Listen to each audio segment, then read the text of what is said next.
कहानी की starting Antarctica से होती है, जहां हमें पेंगुइन्स के झुंड को दिखाया जाता है और इनमें फीमेल पेंगुइन्स को लड़के गाना गाकर इम्प्रेस किया करते थे। हमें यहाँ एक फीमेल पेंगुइन दिखाई जाती है जिसका नाम नॉर्मा था। बहुत सारे मेल पेंगुइन उसे इम्प्रेस करने की कोशिश कर रहे थे, वो भी गाना गाकर, पर उसे कोई भी अच्छा नहीं लगता। तभी वहाँ एक पेंगुइन आता है जिसे मेम्फिस कहा जाता था और उसका गाना सुन के वो हैरान हो जाती है। दोनों साथ में गाते हैं और उन्हें प्यार हो जाता है। रिजल्ट में एक अंडा आता है। अब पेंगुइन्स में अंडा आने पर फीमेल जाती थी बाहर मछली पकड़ने और मेल रहते थे घर पे अपने अंडों का ध्यान रखने के लिए। अब हमें सारे मेल पेंगुइन्स दिखाई जाते हैं जो इतने ठंड में अपने देवता के पास प्रार्थना करने जाते हैं, जिन्होंने उन्हें फिश दिया था और जीवन दान दिया था। उनकी एक ही कामना थी, धरती घूमे और सूरज लौट आए। वो सब अपने देवता को मनाने के लिए गाना भी गाते हैं। तभी मेम्फिस का अंडा गिर जाता है, पर वहाँ माना जाता था और बरसों से चला आ रहा है कि चाहे कुछ भी हो जाए, अपना अंडा कभी मत गिराना। यहाँ अब हमें सूरज दिखाया जाता है जो लौट आया था और अब सारे पेंगुइन्स के बच्चे अंडों से बाहर आ गए थे जो बहुत क्यूट थे। बस मेम्फिस ही था जिसके अंडे में कोई हलचल नहीं थी। वो टेंशन में था। उसका फ्रेंड पूछता है क्या हुआ और उसके फ्रेंड का बच्चा मेम्फिस के अंडे में अपना चोंच मारता है। तभी वो हिलने लगता है और धीरे धीरे करके मेम्फिस का भी बेटा इस दुनिया में आ जाता है जिसका नाम मम्बल रखा जाता है। उन सबको लगता है मम्बल थोड़ा अब नॉर्मल है क्योंकि वो अंडे से निकलते ही डांसर बन गया था, पर उसके डैड मम्बल को सबके सामने ऐसा करने से मना करते हैं। अब सारी फीमेल्स का आने का टाइम हो गया था। मेम्फिस मम्बल को बोलते हैं कि उनके सामने अच्छा बिहेव करना और ठीक से चलना, पर मम्बल इतना ज्यादा एक्साइटेड हो जाता है कि अपने डैड के गोद से निकल के अकेले ही अपनी मॉम को खोजने निकल जाता है। यहाँ मेम्फिस मम्बल को खोज रहे होते हैं, तभी पीछे से नॉर्मा आ जाती है जो अपने हस्बैंड को देख के बहुत खुश होती है, पर वो गुस्सा करती है कि उसने अपने बच्चे को खो दिया। तभी वहाँ मम्बल आ जाता है और उसका डांसिंग वॉक देख के वो पूछती है इसे क्या हुआ। उसके डैड बात टाल देते हैं और नॉर्मा अपने बच्चे के लिए कुछ खाने के लिए लाई थी और उसे दे देती है। अब हमें पेंगुइन्स की सिंगिंग क्लास दिखाई जाती है जहाँ टीचर सारे छोटे पेंगुइन्स के गाने सुनती है, पर वहाँ मम्बल भी होता है और अब हमें पता लगता है मम्बल की सिंगिंग भी अच्छी नहीं थी, जबकि वहाँ सारे छोटे बच्चे बहुत अच्छा गा रहे थे। अब टीचर उसके मॉम डैड से उसके बारे में बोलती है और पूछती है उसके जन्म लेने से पहले कुछ हुआ था क्या। उसके डैड पर ये नहीं बताते कि उन्होंने अंडा गिरा दिया था, वो बात छुपा लेते हैं और सब नॉर्मल था ये बोलते हैं। वो उन्हें दूसरी सिंगिंग टीचर से मिलने बोलती है। वो टीचर मम्बल से बोलती है अगर तुम्हें अपनी फैमिली मनानी है तो गाना गाओ, पर वो गाने के जगह डांस करने लगता है। ये देख के टीचर भी दुखी हो जाती है और बोलती है मैं कुछ नहीं कर सकती, पर मम्बल की मॉम उसका डांस देख के खुश थी क्योंकि वो बहुत अच्छा डांस कर रहा था, पर उसके डैड गुस्सा थे क्योंकि ये नॉर्मल नहीं था। अब मम्बल को दिखाया जाता है जो खुद के साथ अकेले टाइम स्पेंड कर रहा होता है, वो भी डांस करके। तभी वहाँ बाज आ जाते हैं जो उसे खाने आए थे, पर वो मम्बल को खा नहीं पाते क्योंकि वो बर्फ के अंदर गिर जाता है। उसका पूरा बचपन अकेला ही गुजरता है, क्लास में सबसे पीछे बैठ के अपनी इमेजिनेशन के साथ। अब सब बड़े हो गए थे और आज सब फिश पकड़ने जाने वाले थे और ये उनका पहला दिन था। मम्बल भी निकलता है अपने मॉम डैड को बाय बोल के, पर वो पीछे रह गया था। वो जल्दी जाने के चक्कर में सबसे पहले वही पानी में गिर जाता है और वो बाहर आकर बोलता है आओ किसका इंतजार है। अब सब छलांग मार देते हैं पानी में। यहाँ उन्हें मछली दिखती है, पर एक फीमेल पेंगुइन्स जिसका नाम ग्लोरिया था उसे फिश नहीं मिलती। मम्बल उसे अपना फिश दे रहा होता है, तभी उसके मुंह से एक बाज वो मछली ले जाती है और उसके पीछे मम्बल जाता है और उसके मुंह में लगी फिश को पकड़कर लटक जाता है। ग्लोरिया चिल्लाती रहती है। वो आधी फिश ले ही आता है और वो ग्लोरिया को दे देता है। ये देख ग्लोरिया खुश होती है।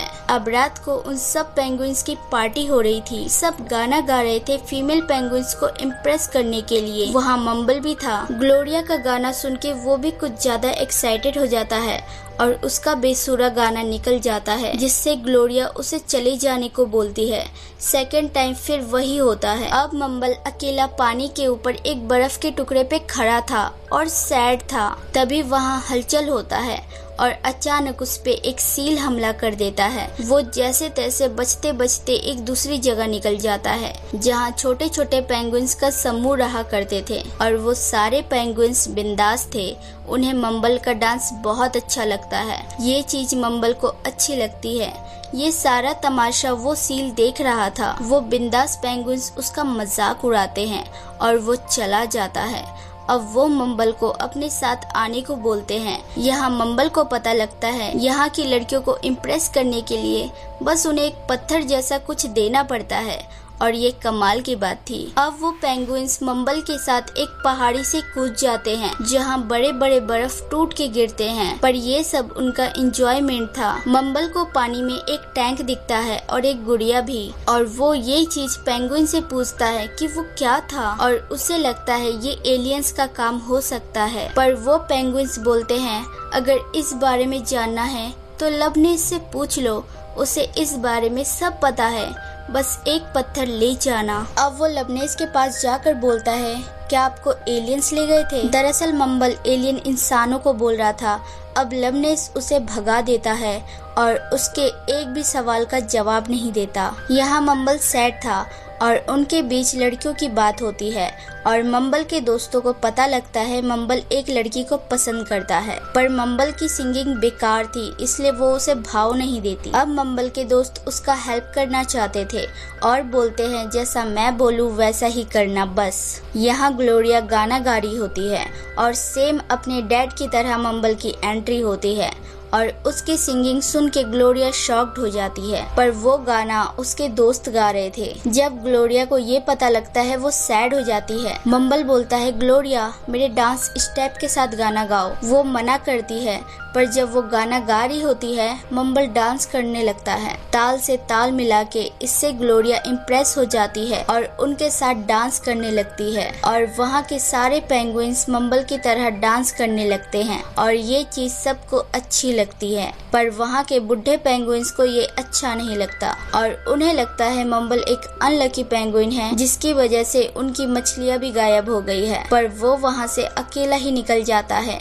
ये बोल के जब मैं पता कर लूंगा मछलियाँ कहाँ जा रही है मैं वापस जरूर आऊंगा। अब वो दोस्तों के साथ अकेला जा रहा होता है और मम्बल अब उन एलियंस के बारे में जानना चाहता था फिर से, तो वो दोबारा लबनेस के पास जाता है, पर इस बार लबनेस की हालत खराब थी। उसके गले में जो लगा था वो एक फांसी का फंदा बन चुका था जिससे उसका दम घुट रहा था। पर मम्बल बोलता है ये तुम्हें कहाँ मिला, वहाँ चलते हैं, हो सकता है वहाँ एलियंस हो जो हमारी हेल्प कर दे। और वो लोग उसी जगह निकल जाते हैं, पर तभी मम्बल को ग्लोरिया की आवाज आती है। वो मम्बल का पीछा करते हुए यहाँ तक आ गई थी। वो भी पागल हो गई थी मम्बल के लिए, पर मम्बल नहीं चाहता था कि ग्लोरिया उसके साथ जाए क्योंकि इसमें खतरा था। इसलिए उसे भगाने के लिए वो ग्लोरिया की इंसल्ट कर देता है जिससे दोनों में बहस होती है और वो चली जाती है। अब उन्हें एलिफेंट सील का झुंड दिखता है। वो उनके पास जाते हैं और वो सारे सील मिल के मना करते हैं उन्हें दूसरी तरफ जाने से क्योंकि वहाँ कुछ है जो उन पेंगुइन्स की चटनी बना सकता है, पर वो नहीं सुनते और निकल जाते हैं। उसके फ्रेंड्स थोड़ा डरते हैं पर वो भी साथ आ जाते हैं। अब बर्फीली तूफान से लड़ते हुए वो लोग आगे बढ़ते हैं और एक गुफा में छुप जाते हैं, पर जब मौसम साफ होता है तो उन्हें लबनेस नहीं दिखता। ये देख वो लोग उन्हें खोजने लगते हैं। वहाँ घर वगैरह बना होता है और इंसानों की बनाई हुई चीज रखी होती है। लबनेस उन्हें मिल जाता है, पर जहाँ वो मिलता है वहाँ वैसा ही फंदा मिलता है जो बिल्कुल लबनेस के गले में लगे फंदे जैसा था। तभी लबनेस की सांसें रुकने लगती है और अचानक उन पे 2 व्हेल हमला कर देती है, पर वो व्हेल उन्हें खाती नहीं है, उनके साथ खेलती है। इस खेल में लबनेस का फंदा निकल जाता है। मम्बल के फ्रेंड्स पानी से बाहर आ जाते हैं और वो दोनों भी बाहर आ जाते हैं और वो व्हेल बस उनका पीछा ही कर पाती है। लबनेस खुश था क्योंकि मम्बल ने उसकी जान बचाई थी। तभी वहाँ एक बड़ी सी शिप आती है और मम्बल उसके फ्रेंड्स देखते रह जाते हैं। मम्बल बोलता है ये वही एलियंस है जो हमारी फिश ले जा रहे हैं। उसके फ्रेंड्स बोलते हैं इसमें खतरा है, घर चलते हैं। पर मम्बल उनसे एक प्रॉमिस करवाता है कि ग्लोरिया और मेरे मॉम डैड का ध्यान रखना। इतना बोल के वो छलांग मार देता है और सीधा शिप की ओर जाता है। लवनेस चिल्लाता रह जाता है तुम्हारी स्टोरी मैं पूरी दुनिया को सुनाऊंगा। अब मम्बल वो फिश के नेट को पकड़ लेता है पर वो छूट जाती है। वो सीधा शिप का पीछा करने लगता है। उन शिप के नजरों से ओझल होने के बाद भी वो समुद्र में बहुत दूर चला जाता है, इतनी दूर कि कोई सोच भी नहीं सकता। अब वो एक किनारे में बेहोश पड़ा था, तभी वहाँ एक कार रुकती है और अगले ही पल वो कहीं और होता है। उसे कैद कर लिया गया था जहाँ लोग आकर उन्हें देखकर नजारा लिया करते थे। उसने फर्स्ट टाइम इंसानों को देखा था और उनसे पूछता है हमारी फिश वापस करो, तुम हमारी फिश क्यों ले रहे हो? पर कोई फायदा नहीं होता क्योंकि वो उनकी लैंग्वेज कहाँ समझ पा रहे थे। वो भी एक कैदी की लाइफ जीने लगा था। तभी उसे ग्लोरिया, उसकी मॉम और उसके फ्रेंड्स दिखते हैं और अचानक गायब हो गए थे। वो इतना परेशान था इस चीज से कि उसे उसकी फैमिली दिख रही थी। तभी वहाँ एक इंसानी बच्ची आती है और वो डांस करके उसे दिखाता है और वो अपनी मॉम को ले आती है और धीरे धीरे ये डांस की बात हर जगह फैलती जाती है। लोग यहाँ वहाँ कॉल करने लगते हैं और मम्बल के फोटोज लेने लगते हैं। अब मम्बल के पीठ पे वो इंसान एक मशीन लगा के भेज देता है। मम्बल सारे पेंगुइन्स के पास आता है और बोलता है डांस करो। वो सिर्फ इनकी भाषा समझते हैं, वो है जो हमें फिश देंगे। सारे बुढ़े पेंगुइन्स इसके खिलाफ थे मगर नीचे सारे पेंगुइन्स डांस करने लगते हैं क्योंकि उन्होंने मम्बल का मशीन देख लिया था और उन्हें उस पे ट्रस्ट था। अब मम्बल को पता लगता है सब है वहाँ पर उसके डैड नहीं है। वो ग्लोरिया और अपने मॉम के साथ अपने डैड के पास जाता है और उसके डैड सैड बैठे थे। दरअसल उन्होंने कभी भी मम्बल के साथ अच्छा बिहेव नहीं किया था, सिर्फ उसकी डांस की वजह से, इसलिए वो उसे सॉरी बोलते हैं। अब मम्बल अपने डैड को भी डांस सिखाता है और ये करके उन्हें भी बहुत अच्छा लगता है। अब चारों डांस करते हैं। तभी हमें वहाँ एक हेलीकॉप्टर दिखाया जाता है जिसमें से लोग देखने आए थे उन्हें। पर मम्बल अपना डांस कंटिन्यू रखता है और बाकी सब भी स्टार्ट हो जाते हैं और वो बुढ़े पेंगुइन्स जो इसके खिलाफ थे वो भी डांस करने लगते हैं। वो इंसान भी खुश थे उसका डांस देख के। अब लोगों में उनका डांस फैलता जाता है। लोगों को लगता है वो हमसे कुछ कहना चाहते हैं और लास्ट में फैसला होता है फिशिंग करना बंद। अब मम्बल और ग्लोरिया खुश थे और उनके पास फिश की कोई भी कमी नहीं थी, यहाँ तक कि अब उनके यहाँ डांस करने को गलत नहीं माना जाता था। सब खुश थे और यहाँ हैप्पी फिट मूवी होती है खत्म। So hey everyone, thanks for watching. अगर मेरी वीडियोस जरा सी भी अच्छी लगे तो लाइक, शेयर, सब्सक्राइब कर देना और बेल आइकन जरूर दबा देना ताकि आप तक नोटिफिकेशन आती रहे। Take care, bye.